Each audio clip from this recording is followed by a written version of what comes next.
Eh ben, on va y aller. Silence! Moteur! And action!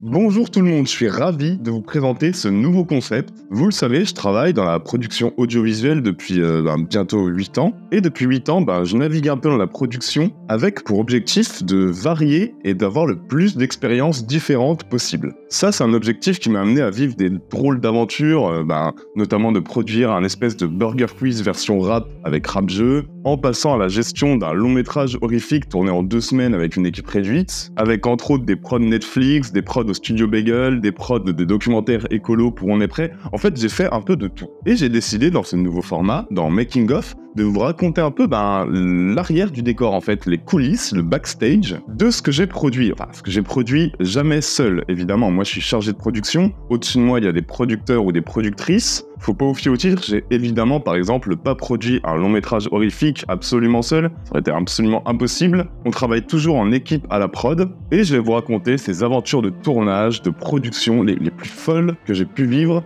depuis que je fais ce métier. De la production des vidéos de McFly et Carlito à la production d'un long métrage de genre horrifique en France, je vous partage ça. Et c'est parti pour Making of numéro 1.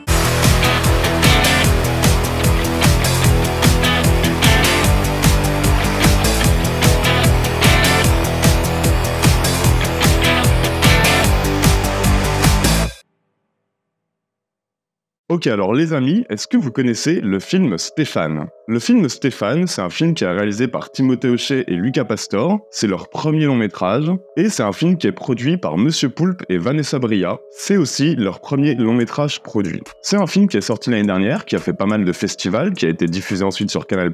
Toutes ces personnes avaient un peu plus d'expérience dans la télé. Poulpe, vous le connaissez, Recette Pompette, Crac Crac, Poulpovision. Vanessa Bria produisait ses émissions également. Et Timothée Hochet, entre autres, il a réalisé les 2 saisons de Calls pour Canal+.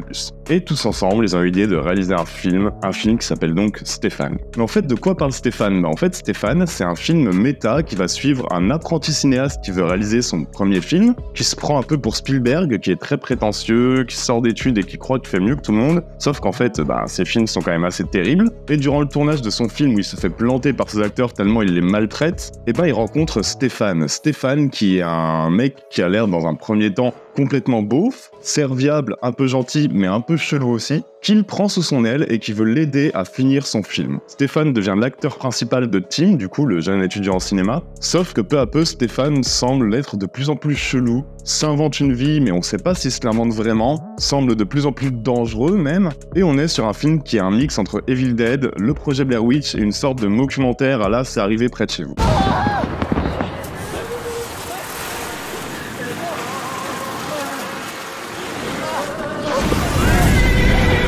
Quand Stéphane est sorti, l'année dernière, j'ai eu énormément de messages sur Twitter qui me disaient « Hey, on t'a vu dans le film Stéphane, on a vu ta tête », que ce soit à l'issue des premières projections en festival ou à l'issue de la diffusion sur Canal+. Je crois que vous êtes nombreux à m'avoir reconnu avec une énorme teinture blonde dans le film Stéphane, même si j'ai qu'un petit rôle. C'est normal, déjà je joue dedans parce que on n'avait pas d'argent pour les figures, et ensuite parce que j'aime bien montrer ma tête dans les petites productions que je fais, mais ça vous allez vite le comprendre dans les vidéos du format Making of. On voit ma tête dans énormément de vidéos, du Studio Bagel jusqu'aux vidéos de McFly et Carlito. J'aime beaucoup apparaître en petit caméo là-dedans. Tu as bien changé, Anderson. Ça, c'est le système qui est pourri. Y a pas que le système qui est pourri, Anderson.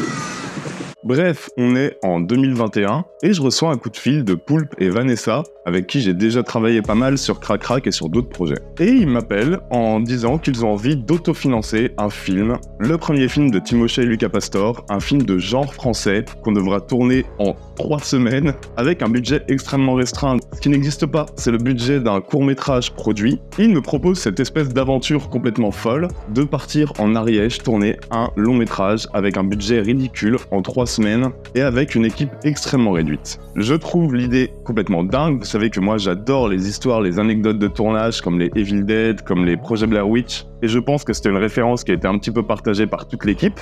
Donc du coup, on se rencontre avec les réals, avec les prods, et on en parle. Et là, peu à peu, on se rend compte qu'en fait, ce film, c'est un film qui va être pas si simple que ça. C'est un film qui nécessite des cascades à cheval, c'est un film qui nécessite des feux d'artifice, de la pyrotechnie, un film où l'acteur principal, Lucas Pastor, qui est aussi réal, va être maquillé en permanence avec des prothèses, ce qui signifie au moins 3 heures de maquillage par jour avant le tournage. On est sur un film qui, normalement, selon les normes, coûterait 10 fois plus cher que le budget qu'on s'est alloué pour le tourner.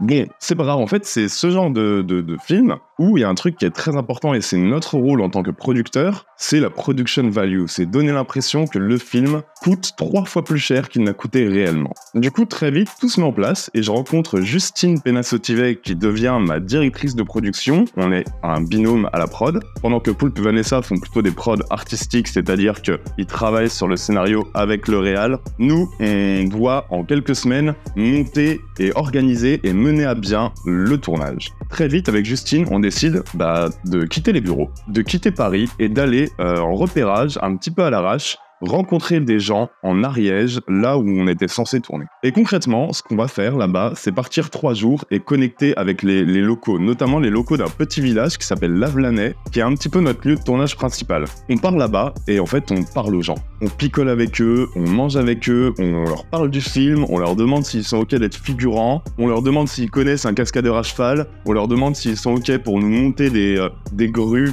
artisanales dans leur jardin, s'ils peuvent nous aider pour tel ou tel accessoire, pour tel ou tel décor. Et j'ai envie de vous dire qu'en quelques jours, on a trouvé presque tous nos décors, tous nos figurants, et on a trouvé un mec qui va nous aider à concrétiser absolument le projet, et sans lui ça aurait été très compliqué. Et ironie du sort, il s'appelle aussi Stéphane, c'est un mec qui vit à Lavelanet, qui connaissait bien Poulpe et qui nous a beaucoup aidé sur tout le tournage. D'ailleurs, il fait un caméo dans le film.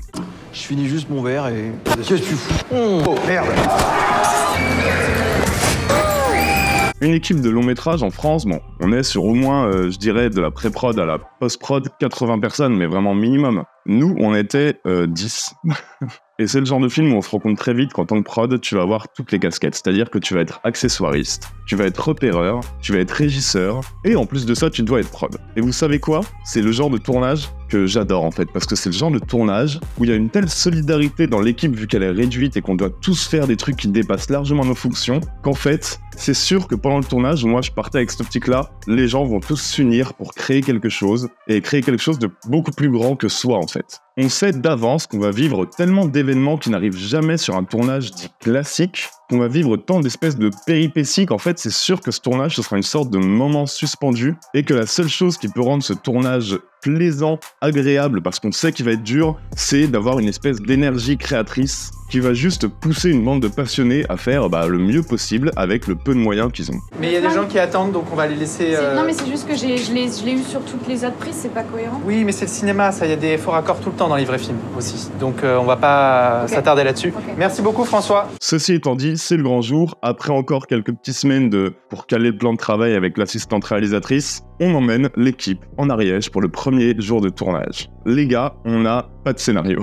On a un scénario qui tient sur à peu près 5 pages, avec des dialogues qui s'improvisent entre les acteurs. Il y a une trame narrative. Stéphane est un film en caméra portée. En fait, le matin, on sait que, on tourne un moment où, en fait, Stéphane arrive et il y a une explosion. On sait ça. On ne sait pas comment Stéphane arrive, comment il rentre dans le cadre, quel dialogue l'introduit. Tout ça se fait sur le tournage. Stéphane est un film qui repose énormément sur l'improvisation et notamment l'improvisation de son acteur principal. La première grosse difficulté, c'est le maquillage. On est sur des grosses journées. On a quand même, je vous rappelle, quelques semaines pour rentrer un film. Et notre acteur doit avoir une prothèse en permanence qui met au moins 3 heures à être posée. Dès le premier jour, on prend énormément de retard suite à ce maquillage, alors que toute l'équipe fait évidemment de son mieux, mais c'est juste qu'en fait, on avait peut-être sous-estimé dans notre plan de travail l'impact qu'aura ce maquillage et le temps nécessaire, et arrive ce premier jour de tournage. Donc premier jour de tournage, on tourne à la halle de la machine à Toulouse et on est censé faire péter une grosse explosion, une explosion réelle, c'est pas des effets spéciaux, en plein milieu de Toulouse et en plein milieu de la halle de la machine,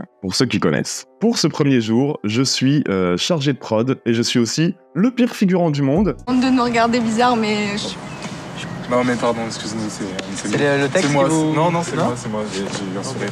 J'interprète un faux acteur, donc j'ai le droit de jouer mal et heureusement. Mais quand t'es prod et figurant, en fait, c'est toujours compliqué. Ton rôle en prod, c'est d'être toujours dispo pour appeler, pour régler des problèmes, pour passer des coups de fil. C'est d'ailleurs pour ça qu'un prod qui se retrouve à conduire, par exemple, c'est absolument impossible. Un prod, il doit être en permanence sur son tel et il doit être en permanence en train d'anticiper le plan suivant, en train de le préparer, en train de driver les équipes, en train de dire ok, vas-y, pendant qu'il tourne ça, faut qu'on prépare déjà le décor suivant. Et le truc, c'est que pendant que je suis figurant et pendant qu'on tourne les scènes, bah, je peux pas faire ça. Heureusement, on est un binôme, ce qui est absolument nécessaire quand t'es en prod. Donc Justine s'occupait un peu de gérer le reste pendant que je pouvais me focaliser sur mon jeu. Un jeu magnifique, comme vous pouvez le constater.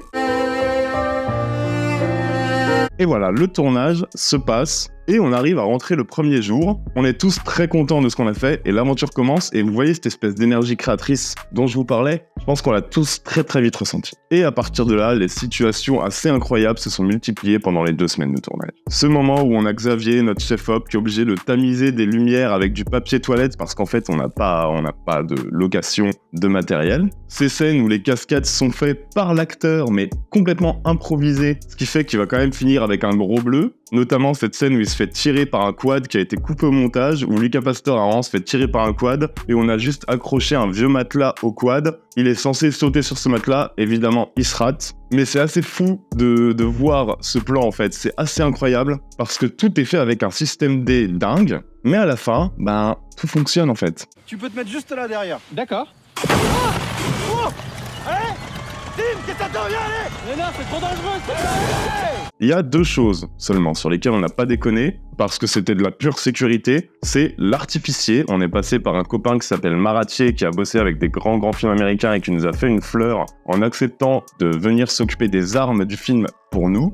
Je pense que la raison elle est assez évidente, c'est vraiment le truc sur lequel en fait il fallait qu'on ait quelqu'un de reconnu dans son métier et d'absolument safe et de très carré, très professionnel, ce qui a donné des scènes assez incroyables puisqu'il est arrivé d'un grand film américain. Le lendemain, il était avec nous à Lavelanet, perdu en Ariège, avec une équipe de 10 personnes à caméra portée qui courions partout pour essayer de faire rentrer des scènes sans éclairage, sans plan de travail, parce qu'au final, le plan de travail, on l'a pas toujours respecté, évidemment, avec des imprévus partout. Ça lui a fait assez bizarre, mais je pense qu'il a aimé l'expérience aussi. Et je dirais qu'en fait, tout le tournage de Stéphane se déroule ensuite dans une sorte d'hystérie communicative, en fait. Une hystérie qui est rythmée par une seule chose, c'est une sorte d'union sacrée autour d'un projet commun. Alors oui, parfois, c'est compliqué. Parfois, rien ne marche. Parfois, en fait, le plan ne fonctionne absolument pas. Parfois, on se rend compte que 2 semaines, c'est absolument trop compliqué. Parfois, la prod est frustrée parce qu'en fait, on sait que si on avait eu 10 000 en plus, on aurait pu faire un truc encore plus incroyable visuellement. Mais en fait, tout ça finit très vite par disparaître, toutes ces petites frustrations, parce qu'il y a cette espèce d'union sacrée autour d'un projet commun.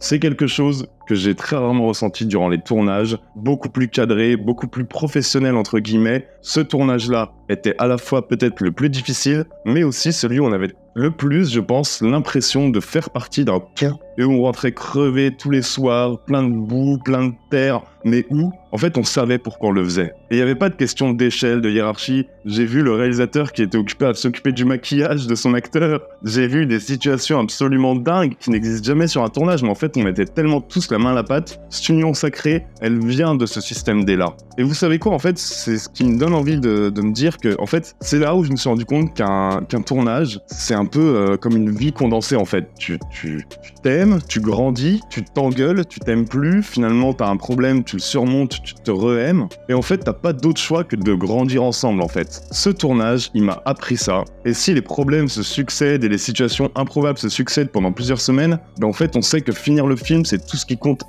aux yeux de tout le monde. L'objectif, c'était de finir le film. Et on l'a fait. Et Stéphane a été terminé, en fait. Ouais, tous les 3, on fait le film tous les 3, c'est génial, non? Ok. Hein? Il va être super, ce film, faut que tu sois dessus, c'est absolument, quoi. Hein? Ok.